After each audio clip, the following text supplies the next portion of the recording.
Hello everyone, dear students. आज के इस वीडियो में हम बात करेंगे अप्लाइड फिजिक्स सेकेंड की लास्ट यूनिट यानी यूनिट 6 के 1 मार्क्स के क्वेश्चंस के बारे में। तो यूनिट 6 है आपकी मॉडर्न फिजिक्स, आधुनिक भौतिकी। तो 1 मार्क्स के क्वेश्चन देखते हैं। इसमें नंबर ए है, इसमें रिक्त स्थानों की पूर्ति कीजिए, fill in the blanks. First question है, लेज़र डॉट डॉट सिद्धांत पर आधारित है। Laser is based on the principle of dot dot. तो आपको बताना है कि लेजर किस सिद्धांत पर कार्य करता है। तो लेजर की अगर बात करें, जो लेजर लाइट होती है वो आपके पॉपुलेशन इन्वर्जन यानी जनसंख्या उत्क्रमण सिद्धांत पर कार्य करती है। तो यहाँ पर हम लिख लेंगे, इंग्लिश में इसे लिखेंगे पॉपुलेशन इन्वर्जन,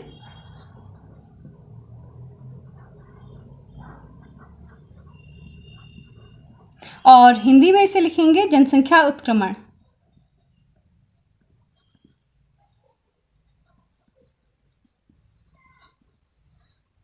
नेक्स्ट क्वेश्चन की बात करते हैं। सेकंड क्वेश्चन है, कोर का अपवर्तनांक क्लेडिंग के अपवर्तनांक से डॉट डॉट होता है। Refractive index of core is dot dot then cladding. तो आपने कोर और क्लेडिंग ये वर्ड्स आपने अगर सुने हैं तो आपको पता होगा, ये ऑप्टिकल फाइबर में यूज होते हैं ये वर्ड्स, ठीक है। तो जो ऑप्टिकल फाइबर यानी कि प्रकाशिक तंतु होते हैं उसमें अंदर का हिस्सा होता है कोर और बाहर का हिस्सा होता है क्लेडिंग, ठीक है। और कोर का रिफ्रैक्टिव इंडेक्स हमेशा क्लेडिंग के रिफ्रैक्टिव इंडेक्स से ज़्यादा होता है यानी ग्रेटर होता है। यहाँ पर हम लिखेंगे आंसर अधिक, और यहाँ लिखेंगे इज ग्रेटर, ठीक है। तो आंसर हो गया कि refractive index of core is greater than cladding. तो ऑप्टिकल फाइबर का अंदर का हिस्सा जो कोर होता है उसका जो रिफ्रैक्टिव इंडेक्स होता है वो क्लेडिंग के रिफ्रैक्टिव इंडेक्स से ज़्यादा होता है, ठीक है। नेक्स्ट क्वेश्चन लेते हैं, थर्ड नंबर का। प्रकाश के प्रभाव द्वारा धातुओं से उत्सर्जित इलेक्ट्रॉनों को डॉट डॉट कहते हैं। Due to the effect of light emitted electrons from the surface of metal are called. आपको यहाँ पर आंसर देना है। तो प्रकाश के प्रभाव से अगर किसी धातु यानी मेटल के सरफेस से इलेक्ट्रॉन उत्सर्जित हो रहे हैं तो उन इलेक्ट्रॉनों को हम नाम देते हैं फोटो इलेक्ट्रॉन्स यानी प्रकाश इलेक्ट्रॉन, ठीक है। और इस घटना को क्या कहते हैं आप जानते होंगे, इसे कहते हैं प्रकाश वैद्युत प्रभाव। यानी प्रकाश अगर किसी धातु के पृष्ठ पर आपतित हो और उसकी वजह से उस धातु के पृष्ठ से इलेक्ट्रॉन उत्सर्जित हो रहे हों, यानी कि लाइट के इफेक्ट से किसी मेटेलिक सरफेस से इलेक्ट्रॉन की एमिशन की घटना को हम कहते हैं फोटो इलेक्ट्रिक इफेक्ट, प्रकाश वैद्युत प्रभाव। और जो इलेक्ट्रॉन उस समय निकलते हैं उन्हें कहते हैं प्रकाश इलेक्ट्रॉन, और इंग्लिश में उन्हें कहा जाता है फोटो इलेक्ट्रॉन, ठीक है। नेक्स्ट क्वेश्चन देखिए, फोर्थ नंबर का क्वेश्चन है आपका। प्रकाश वैद्युत प्रभाव की खोज सर्वप्रथम किसने की थी? तो ये जो फोटो इलेक्ट्रिक इफेक्ट घटना थी ये सबसे पहले अल्बर्ट आइंस्टाइन के द्वारा खोजी गई थी। तो प्रकाश वैद्युत प्रभाव की खोज सर्वप्रथम किसने की थी? आइंस्टीन ने की थी, ठीक है।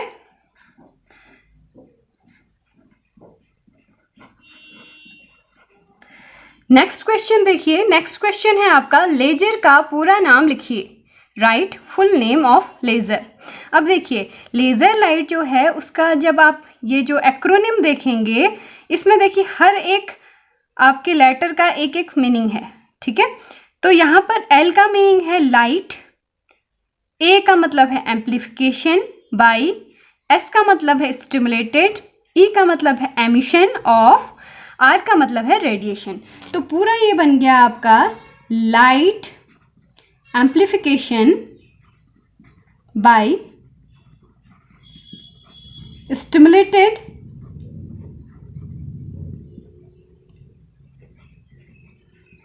एमिशन ऑफ रेडिएशन, ठीक है। Light amplification by stimulated emission of radiation. और अगर इसे आप हिंदी में लिखना चाहें तो इसे लिखेंगे विकिरण के उद्दीप्त उत्सर्जन द्वारा प्रकाश का प्रवर्धन, ठीक है। तो लेज़र का फुल फॉर्म ये होता है। नेक्स्ट क्वेश्चन 6 नंबर का देखिए, ऊर्जा की वह मात्रा जो धातु के पृष्ठ से इलेक्ट्रॉनों को निकालने हेतु आवश्यक है। amount of energy required to just eject the electron from the metal surface is called। अब देखिए, धातु के पृष्ठ से अगर आपको इलेक्ट्रॉनों को निकालना है तो आपको उसे कुछ ऊर्जा बाहर से देनी पड़ेगी, और ऊर्जा की वह मात्रा कहलाती है कार्यफलन, यानी कि वर्क फंक्शन। तो यहाँ पर आपका आंसर होगा कार्यफलन, और इंग्लिश में इसे आप लिखेंगे वर्क फंक्शन। ठीक है, तो मेटालिक सरफेस से अगर आपको इलेक्ट्रॉनों को उत्सर्जित करना है तो आपको वर्क फंक्शन से ज़्यादा एनर्जी आपको देनी पड़ेगी मेटालिक सरफेस को। नेक्स्ट क्वेश्चन पर चलते हैं। नेक्स्ट क्वेश्चन देखिए, बी नंबर का है, सत्य असत्य लिखिए, राइट, ट्रू और फॉल्स। 7th नंबर का क्वेश्चन इसमें है, लेजर पुंज तथा साधारण प्रकाश के गुण समान होते हैं। Laser beam and ordinary light have the same properties. तो आपने अगर लेजर बीम और साधारण प्रकाश के गुणों को पढ़ा होगा तो आप ये भली भांति जानते होंगे कि लेजर बीम ऑर्डिनरी लाइट से बिल्कुल अलग होती है। ठीक है, अगर आप इसके बारे में डिटेल में देखना चाहते हैं तो मैंने लेज़र की प्रॉपर्टीज़, उसके एप्लीकेशंस पर एक वीडियो अपलोड किया था, उसका लिंक मैं डिस्क्रिप्शन बॉक्स में प्रोवाइड कर दूंगी, वहां जाके आप उसे देख सकते हैं। तो लेज़र पुंज और साधारण प्रकाश के गुण समान नहीं होते हैं, they don't have same properties, hence this statement is false. तो ये कथन कैसा है आपका? असत्य कथन है। ठीक है, नेक्स्ट 8th नंबर का क्वेश्चन है, दृश्य किरणों का वेग गामा किरणों के बराबर होता है। The velocity of visible rays is equal to gamma rays. तो देखिए, चाहे बात करें विजिबल रेज की या फिर गामा रेज की, दोनों इलेक्ट्रोमैग्नेटिक स्पेक्ट्रम के हिस्से हैं, यानी कि वैद्युत चुंबकीय विकिरणों के प्रकार की बात करते हैं आप तो उसके अंदर दृश्य किरणें भी आती हैं और गामा किरणें भी आती हैं। और आपको ये भली भांति प्रकार ज्ञात होगा कि जो इलेक्ट्रोमैग्नेटिक वेव्स होती हैं उनकी वेलोसिटी लाइट की वेलोसिटी के इक्विवेलेंट होती है। तो अगर ये कहता है कि दृश्य किरणों का वेग गामा किरणों के बराबर है तो ये आंसर आपका ट्रू है। ठीक है, तो यहां पर हम इसे लिख लेंगे ट्रू, यानी कि सत्य। ठीक है, क्योंकि सबकी वेलोसिटी सेम होंगी, सारी वैद्युत चुंबकीय विकिरण जो होंगी उन सभी का वेग प्रकाश के वेग के बराबर होगा। नेक्स्ट क्वेश्चन देखिए, 9th नंबर का, helium neon laser 3 level laser है। Helium neon laser is a 3 level laser. तो आपको ये पता होना चाहिए कि हीलियम नियॉन लेजर जो है वो 3 लेवल लेजर नहीं बल्कि 4 लेवल लेजर होता है। ठीक है, तो यहाँ पर ये स्टेटमेंट आपका फॉल्स है, क्योंकि यहाँ पर ये 3 लेवल लेजर नहीं होता है, ये होता है आपका 4 लेवल लेजर। ठीक है, नेक्स्ट क्वेश्चन की बात करते हैं। 10th नंबर का क्वेश्चन है, फोटोन ध्वनि के वेग से गति करते हैं। Photons travel with velocity of sound.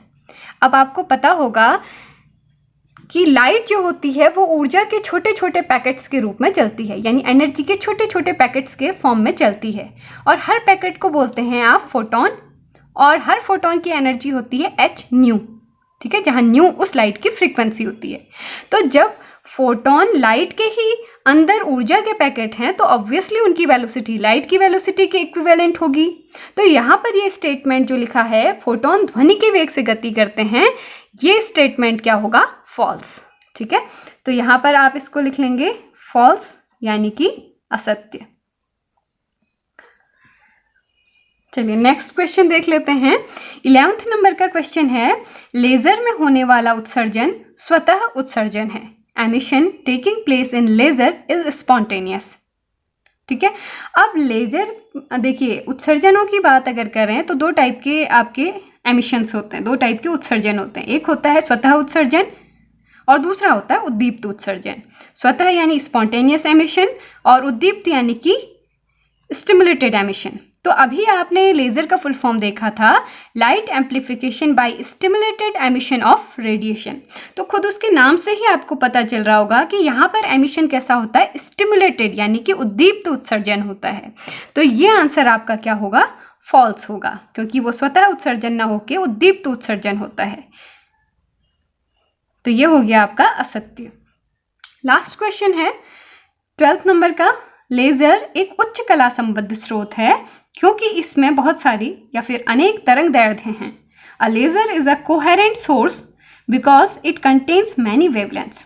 अब देखिए, इस स्टेटमेंट को 2 हिस्सों में तोड़ के देखते हैं। पहला हिस्सा है, लेजर एक उच्च कला संबद्ध स्रोत है। चलिए, ये बात जो ये कहता है कि laser is a coherent source, ये बात बिल्कुल सही है, ठीक है। लेकिन आगे क्या लिखा है इसने लिखा क्योंकि इसमें अनेक तरंगदैर्ध्य हैं, इट कंटेन्स मैनी वेवलेंथ्स। तो आपको पता होगा कि लेजर जो है एक मोनोक्रोमेटिक लाइट होती है, यानी कि एक वर्णीय प्रकाश होता है, यानी कि जिसमें केवल एक सिंगल वेवलेंथ की वेव होती है। तो यहाँ पर जो ये कहता है कि इसमें अनेक तरंगदैर्ध्य हैं, तो ये वाली बात इसने गलत कही है, फॉल्स स्टेटमेंट है, ठीक है। लेजर एक उच्च कला संबद्ध स्रोत है, यानी कोहेरेंट सोर्स है। इसको कहने का मतलब है कि लेजर के लाइट के अंदर जितनी सारी वेव्स होंगी, आपकी सारी वेव्स जो है सेम फेज में होंगी, ठीक है। क्या उनके बीच में जो फेज डिफरेंस होगा वो कांस्टेंट होगा, कलांतर जो है वो समान होगा, ठीक है। तो ये स्टेटमेंट आपका क्या होगा, असत्य, यानी कि ये एक फॉल्स स्टेटमेंट है। तो ये आखिरी वीडियो था आपके सेक्शन ए के पॉइंट ऑफ व्यू से इंपॉर्टेंट 1 मार्क्स के जितने भी क्वेश्चंस आपकी जो 6 यूनिट्स थी उनमें से बन सकते थे, वो मैंने आपको करा दिए हैं। आशा है आपको ये वीडियोस बहुत अच्छे लगे होंगे, इनको बहुत अच्छे से तैयार कर लीजिएगा। इसके अलावा भी आपकी बुक में और भी कोई ऑब्जेक्टिव टाइप के क्वेश्चन 1 मार्क्स के क्वेश्चन हों तो उन्हें भी सॉल्व करने की कोशिश कीजिएगा, क्योंकि इस बार के एग्जाम में आपके सेक्शन ए में 25 क्वेश्चंस पूछे जाने वाले हैं, जिसमें से 20 क्वेश्चंस के आपको आंसर देने हैं। तो 20 मार्क्स आपके केवल सेक्शन ए से आराम से बन सकते हैं। तो सेक्शन ए पर भी अच्छे से फोकस करिएगा। अगर वीडियो पसंद आया हो तो लाइक कर दीजिएगा, अपने फ्रेंड्स के साथ शेयर कीजिएगा और सब्सक्राइब भी कर दीजिएगा चैनल को। मिलते हैं नेक्स्ट वीडियो में, तब तक के लिए पढ़ते रहिए।